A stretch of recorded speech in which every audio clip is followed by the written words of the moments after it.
Welcome to Freedom in Christ. It's an interesting time we're alive, isn't it? I mean, political election coming up and everybody wants to turn off the TV set and turn off the noise. But it's also kind of a memorable time for me. They're celebrating the 50th anniversary of the Apollo space program. What an amazing feat. Think of it, 50 years ago.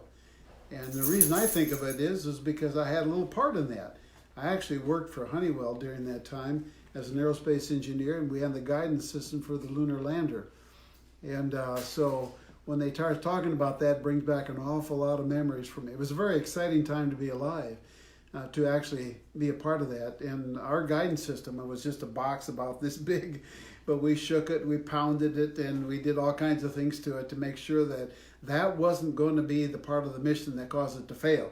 I mean, so our company reputation was online. I've often used that as an illustration because there was a time when I was in the Navy, the concept of close enough for government work was do just enough to keep the chief off your back or the sergeant off your back, and so just do enough to get along. But close enough for government work was a totally different meaning at that time because a mission was at stake. Men's lives were at stake. I mean, it was all new and very, very exciting.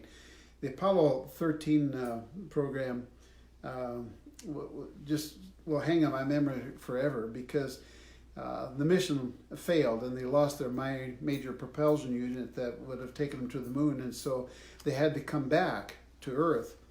And there was a little portion in the movie where the factory rep said it wasn't designed for that. They're talking about our guidance system. They used the propellant of the lunar lander to actually kind of guide it back in. It was one of the greatest jerry-rig things I've ever seen in my life. I mean, it was just brains put together in such a way to try to save this mission, and we were all listening in real time. And if you don't enter into the atmosphere just right, you're going to burn up.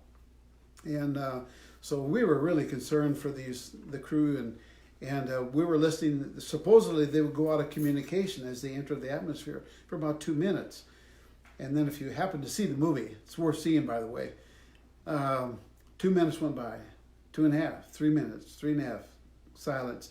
The gloom in that place was incredible. And suddenly, crackle, crackle, the voice came through, and everyone, it was an exciting moment, folks. I mean, it was good to be alive. And so it brings back a lot of great memories for me. And it wasn't too long after that I personally found the Lord, and God called me into ministry. But I didn't run away from engineering. I was running towards God. So tonight we're going to start a new series. It's on fear. Anxiety disorders, actually. Anxiety disorders include fear, anxiety, and panic attacks. Generally, they're categorized together as anxiety disorders. It's the number one mental health problem of the world. So it's a very important issue that we're dealing with. Some time ago, we received this letter. I'm 36 years old. For as long as I can remember, I've been plagued with fears and anxieties. I was raised in an abusive family and lived under the threat of even worse treatment if I ever told. In the bondage of fear, I decided never to tell anyone. I came home one evening and found everyone gone. I was gripped with fear and crawled under the bed. Why weren't they home? Did they think I told someone? What would happen when they came back? I could never enjoy the simple little things that accompany childhood. My anxieties and fears followed me wherever I went. I was too afraid to try out for anything where I could possibly fail, and I dreaded every exam. My stomach would tie up in knots from anxiety. I became a perfectionist who had to achieve, whatever the cost. This pattern of fear continued into my teenage years and young adult life. I tried to accept Jesus twice, but I feared not being good enough. I feared the rejection and ridicule of others, so I tried to keep everyone happy. Even sleep offered no reprieve. The nightmares I suffered as a result of the abuse of my childhood continued into my adult years. I'm a parent now, and I fear for my children. Am I an adequate mother? Will my children be hurt or abducted? I know this is robbing me of the life I want to live, but I don't know what to do.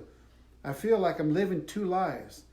On the outside, I appear to be a successful teacher, wife, mother, contributing member of society, But if people could see the condition of my soul, they would notice only pain, anxiety, and fear. Can somebody help me? Can I help myself? Or is this what life was supposed to be? No, it's not. And it wasn't from the beginning.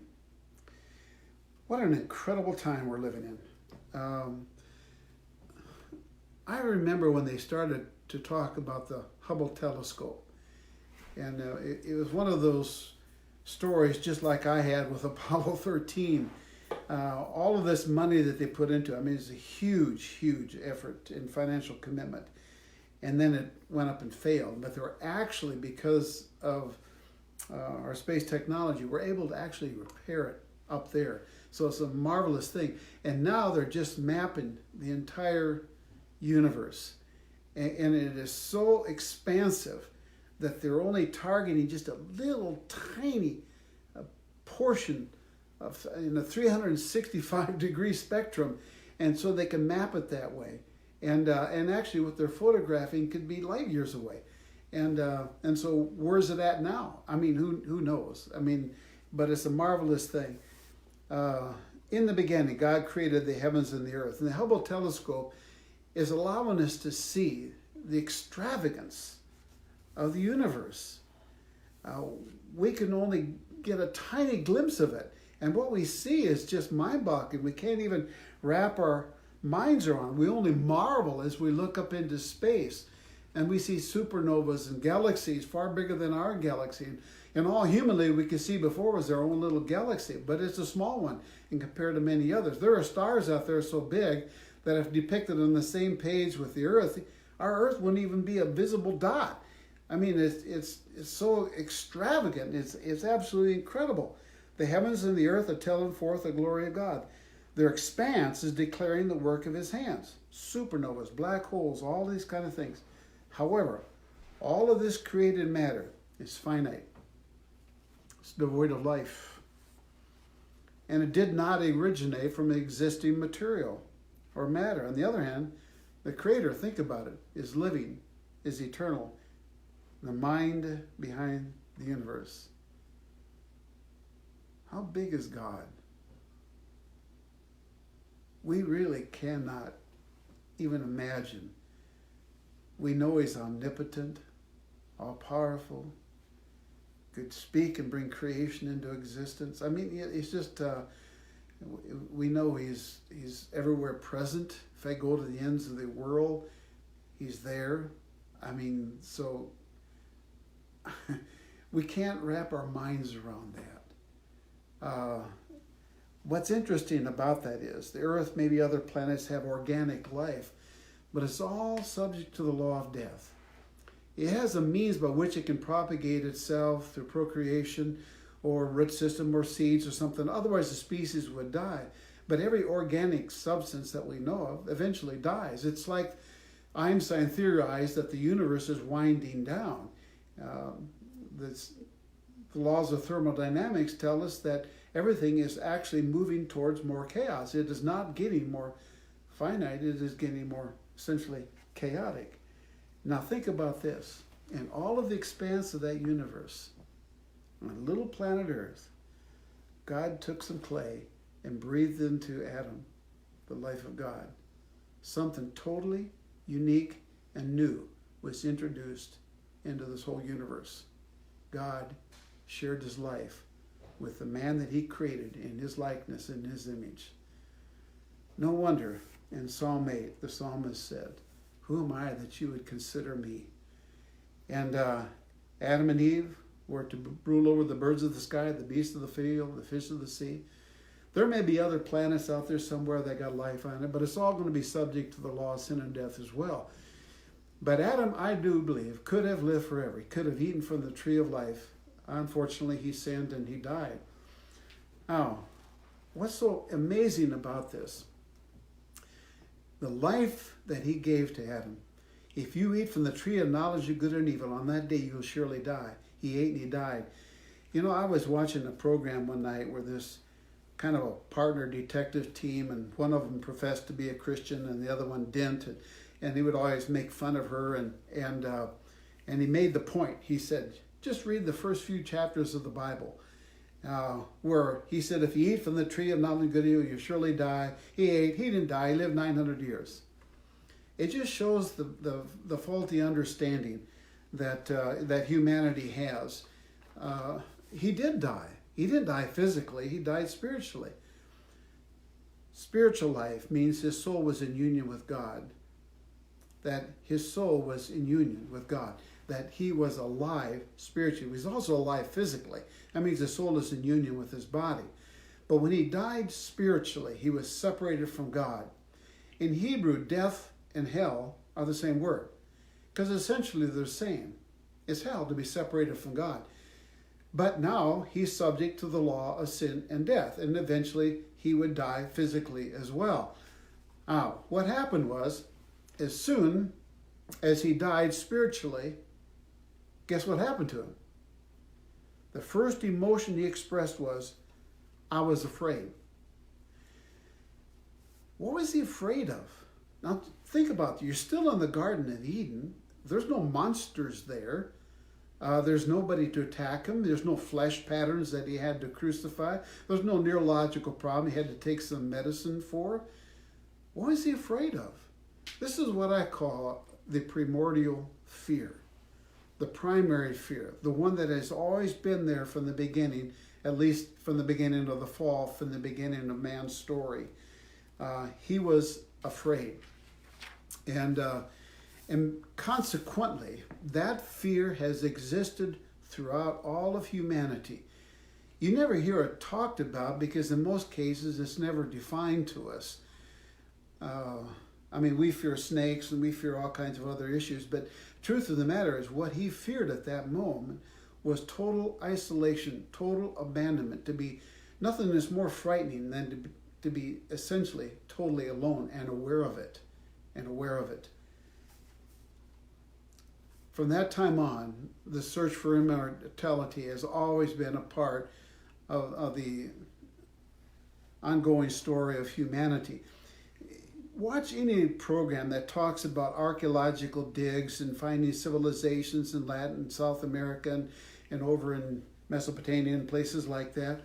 Every one of them had altars. Every one of them had sacrifices. All of them had some concept of an afterlife. They were searching for immortality. The pyramids in Egypt, there were literally boats for the pharaoh that he could go through the celestial seas of eternity. Every culture of the world had that. So the sacrificial system was such a part of the world that somehow or another we had to make some kind of a sacrifice in order to achieve this afterlife, for which they had no definition of what that was, for that matter. And it's always been part of it, that search for immortality. We've had voyages that would look for the fountain of youth. Scientists have experimented with drugs to try to somehow prolong life. There are techies in the Silicon Valley who are trying to upload consciousness, if you can even imagine that. Cryogenics is the study of extreme cold, where they've been able to fast freeze bodies. The idea was, and they actually did with Ted Williams, frankly, it's morbid to think about, but I think all they retained was his head. But the thought was that if somebody's dying of a disease, we don't have a cure for it yet. And so if we fast freeze this person, and then when they find the cure, we can somehow, defrost him and then provide the cure and whatever. And it's tragic nonsense is what it really is. But it's that eternity in our hearts that's longing for somehow or another to recover that. Let me give you an illustration of it, because I told this story before, but I want to kind of put it in this context. The couple that I knew at seminary, wonderful couple, husband and wife, went on short-term mission trips, and they came back and she was fearful. Now she had cancer, and they went in and took a whole bunch of fluid out of her lungs because she started out with pneumonia, and she was on chemotherapy and other treatments. But she wanted to see me because she was afraid, and so I went over and talked with her, and this was just a spiritual battle for her mind. She looked at me, she said, "I'm not sure I'm a Christian," and she was a lovely Christian lady. And I said, "Why would you even think that?" Well, she was having these blasphemous thoughts when she would go to church. I said, Did you want to think those thoughts? No. Then why do you think they're yours? And so this is what I've tried to expose around the world and equip the church to help them understand the spiritual battle. People are paying attention to deceiving spirits. Now here's my point that I really want to make. As a mature believer, in a very real sense she was. I mean, she had lived her life as a Christian and a devoted Christian for that matter. But actually, why was she afraid? She's afraid because she's questioning her salvation. She wasn't afraid of the physical death that would inevitably happen to all of us. It's appointed unto every man that one day we shall die. What she was afraid of is that she would die physically without having spiritual life. That's a legitimate fear. But truth of the matter is, she was as saved as any woman I know. And once we resolved the problem for her, the fear just totally went away. But keep in mind, it wasn't the physical death ahead of us that she feared. It was the primordial fear, the fear behind that, the fear of the fact that I don't have the life. I can't stress how important this is. That in the beginning was the Word, and the Word was with God, and the Word was God, and the Word became flesh and dwelt amongst us and beheld His glory. And in Him was the life. What Adam and Eve lost in the fall was life. What Jesus came to give us was life. Not this physical life that we have, because it's going to end someday. We're all living, dear people, under the law of sin and of death. If we sin, it would separate us from God. But for those of us who know Christ, there is no condemnation for those who are in Christ Jesus, because the law of the Spirit of life has set us free from the law of sin and of death. The law of sin and death is still here, still operative. But truth of the matter, it's been overcome by the law of life. What Jesus came to give us was life. And so this primordial fear, correctly understood by every believer, is no longer a fear object for us. Because I have it. Eternal life is not something you get when you die. He who has the Son has the life. He who doesn't have the Son doesn't have the life. There's a lot of things that are a mystery to us, but one thing is crystal clear beyond any shadow of a doubt. And Paul says, test yourself to see whether or not you are in the faith. Examine yourself. Or do you not recognize this about yourself, that Jesus Christ is in you, unless indeed you fail the test. And so if you have the Son, you have the life. And the moment you receive Him, you have the life. It's really tragic to me that so many Christians see only the cross when it comes to Christianity. And what they really miss is the resurrection. What God came to give us was life. And He breathed that life into Adam, and he lost it. God came to give it back in the person of Christ. Interesting passage, 2 Corinthians chapter 1, verse 10. God delivered us from so great a peril of death. That's the death that he's talking about there. Now listen to the language change. And will deliver us, he on whom we have set our hope. He has. Now the problem is, there are other fear objects out there. Fear is a God-given thing in a psychological sense. Now, all of our emotions are. Now, they're like that indicator light that I shared in previous talks that come on for our very purpose. Anytime our physical and psychological safety is threatened, fear is what you're going to experience. It's for our survival. Even animals have it, or they'd all be roadkill.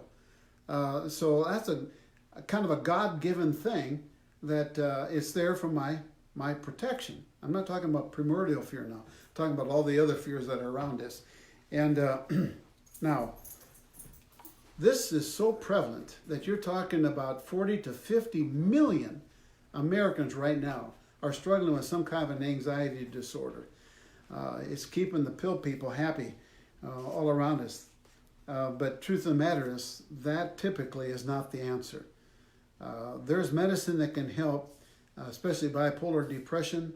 About half of those people that are struggling with an anxiety disorder, about half of those also are struggling with depression, probably precipitated by that. I came across a book a few years ago written by Dr. Edmund Bohr. It was called Healing Fear.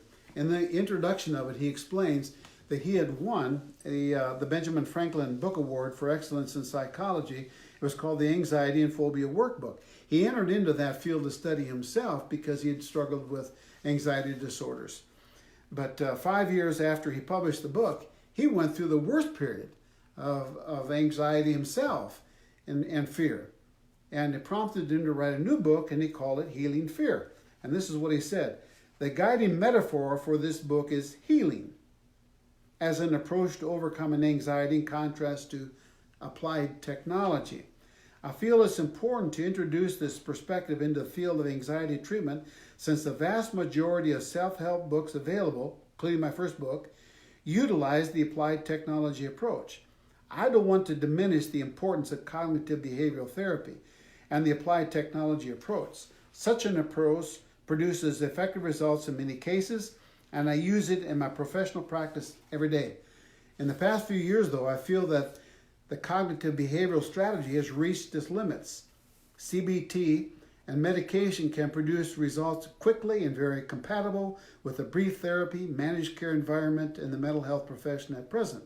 When follow-up is done over 1 to 3 year intervals, however, some of the gains are lost. Relapses occur rather often. People seem to get themselves back into the same difficulties that precipitated the original anxiety disorder. In other words, folks, they've healed the wounds superficially, which we read in Jeremiah. Peace, peace, but there is no peace. And their only antidote for all of this, of course, is Christ. Not just primordial fear, but we're going to show you how the fear of God is the beginning of wisdom.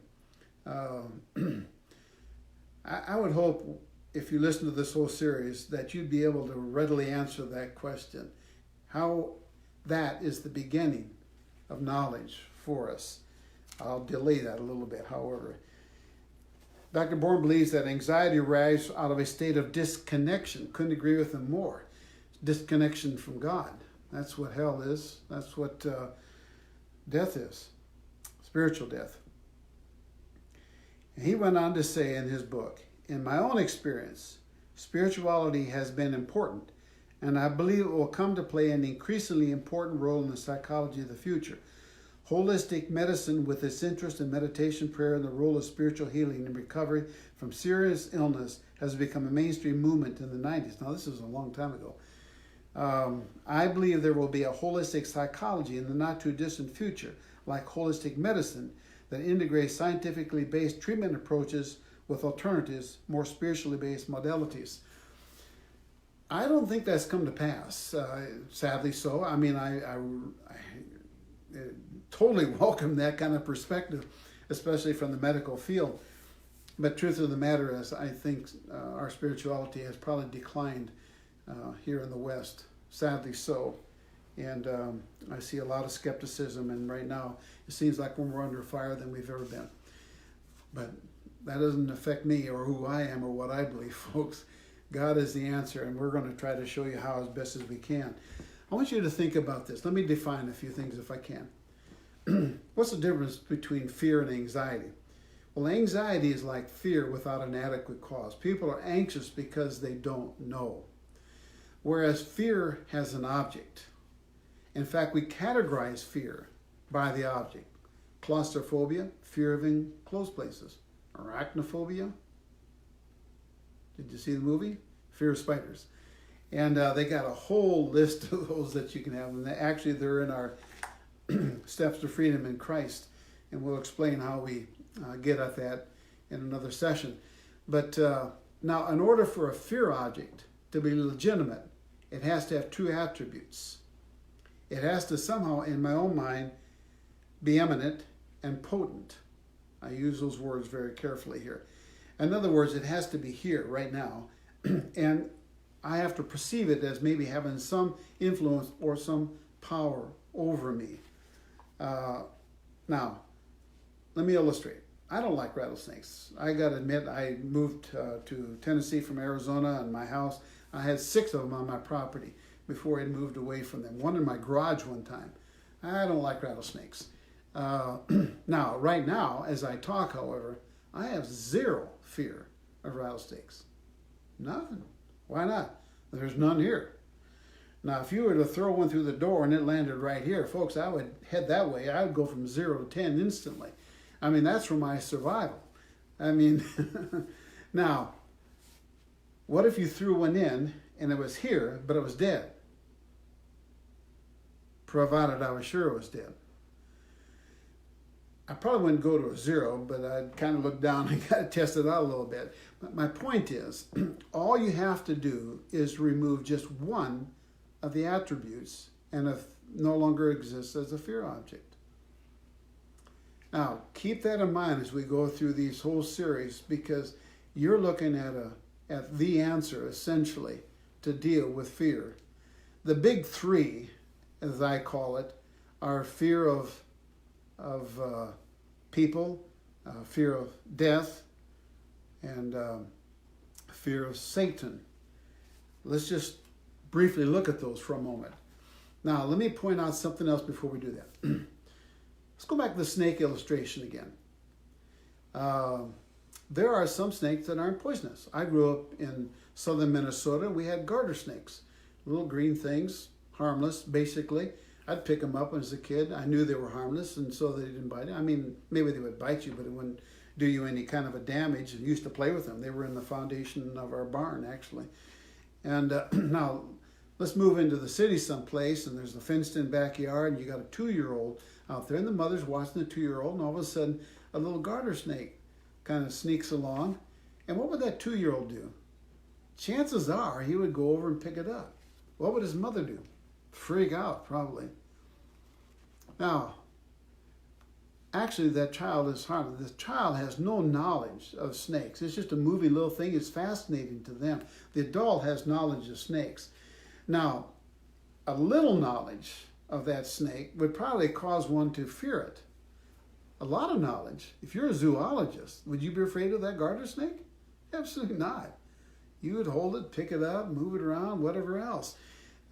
It shows that there is a learned aspect to developing healthy fears as well as phobias, irrational fears. A little child would have no fear of heights, naturally. I mean, you learn that. But falling off a chair, after a while, you start to respect heights. Would have no fear of fire until they stuck their hand in it. And so, we learn by, little things and falls that over the years. Unfortunately, what can happen is that you can develop some real irrational fears that have no basis in truth whatsoever and become fearful of things you have no reason to be fearful for. And the only way to get at that is to understand they're irrational. In other words, somewhere along the line, you're believing a lie. And if you don't get at the lie, you can't deal with the fear. We're not trying to get rid of the fear. You have to get rid of the lie. And then the fear will go away. Now, the big three that I talked about earlier is death is the biggest one for people, fearing death. Now I'm talking about physical death, not the primordial fear of the fear of absence, because actually the natural man probably isn't aware of that thing, but he's got this hungering and longing for immortality, and he knows that something isn't there for him.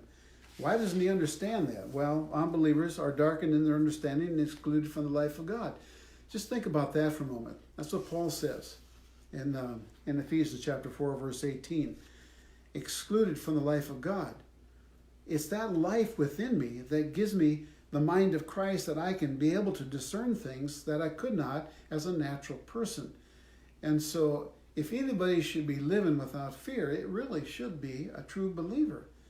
And that's what we want to help you with. But unfortunately, we got people all over our churches that are plagued by fears. And unfortunately, really unfortunately, some of them think medication will be the answer for that. I've not seen that at all. And at least not in any kind of lasting effect, unless they numb you to nothing. Now, for the believer, Paul says, where, O death, is your sting? Now, all you got to do is to remove just one of its attributes. Now, death is still imminent. It's appointed unto every man that one day you shall die. Could happen tomorrow. Our life is like a vapor, here today, gone tomorrow. But it's no longer potent. Paul says in 1 Corinthians 15, where, O death, is your sting? He says in Philippians chapter 1, for me to live is Christ. To die is gain. Put anything else in that formula. For me to live as my family, to die as loss. For me to live as my career, my profession, to die as loss. There's only one thing that works. For me to live as Christ, to die as gain. What's the worst thing that could happen to you? I could die. Well, truth of the matter is, believer, you'd be absent from the body, present with the Lord. No more pain, no more numbness. Now, this is not a license to commit suicide, by the way. God requires us to be a good steward of the life that he's given to us. And so I live my life. I could go tomorrow. I'm prepared. And do I fear it? I remember Billy Graham, before he passed away, was on Larry King Live one night. And Larry King looked at him and said, "You don't fear death, do you?" And Billy said, "No, I don't fear death. I look forward to it. And I'll be with the Lord." And Larry King said, "I do." Well, I think he spoke probably for the majority of the world today. But as a believer, if we understood the truth, no, death is not something we fear. I remember a number of times I went down to Colombia, South America, when the FARC was really raising Cain and kidnapping people. And I actually got a letter from the government when I made my flight reservation saying, we urge you not to go, but if we do go, we're not going to pay your ransom money. It was about $1 million per person at that time. And somebody told me, said, "Well, aren't you afraid to go?" I said, "If God wanted me to go, I'd be afraid not to." The fear of the Lord is the beginning of wisdom. I said, my life is in his hands. He can take me tomorrow anytime he wants to. I said, look at, so death is not a legitimate fear object anymore. Man, we're going to spend a little more time to it, but the Lord said in Matthew, don't fear man who has power to take your physical life. Fear God who has power over your soul. And so essentially, from God's perspective, even though men are around us, they're impotent. They have no power over us. The only power they have is the power we give to them. And lastly, what about Satan? Do you realize that more people in our churches have more fear of Satan than they do of God? And the moment that you elevate him as a greater object of fear, you elevate him as a greater object of worship. Satan wants to be worshipped. That's why fear is such a part of spiritual warfare. And it is, folks. I honestly believe there's no verse in the Bible where you're to fear Satan. Why don't I fear him? He's roaring around like a hungry lion seeking for someone to devour. He's disarmed. Yes, he's everywhere. He's the God of this world. He's disarmed. Now that's what we have to believe. And I believe that with all of my heart because I've seen that. And so what we're going to do is look at the big three. And then one more. We're going to look at fear of failure because that just plagues people's lives. And so as we continue through this series, keep these things in mind. For a fear object to be legitimate, it has to have two attributes. It has to be somehow potent and somehow imminent in my own mind. So there could be somebody sitting right beside me, not seeing the same thing, and have no emotional reaction to it at all because they don't see it, and they don't understand it. So there's a sense where it has to be present. Phobias are irrational; they've been learned. Some things have to be unlearned. Some things need to be just getting rid of. And so we're going to try to look at this as holistically as we can. We'll spend one time talking about just panic disorders, which plague an awful lot of people. Something like 5 million people have agoraphobia. Agoraphobia is a fear of the marketplace. Usually that's precipitated by panic attacks. If I have a panic, now I don't want to go out because what happens if it happens at work or church or someplace like that? And so it's very important that we understand what is the basis behind that so we can hopefully come to terms with it. So hang in here, folks. We're going to talk about all these issues because we're dealing with the number one mental health problem of the world, and we believe God has given us an answer. So we're going to pick this up next week and look at these kind of fears. Thank you for listening.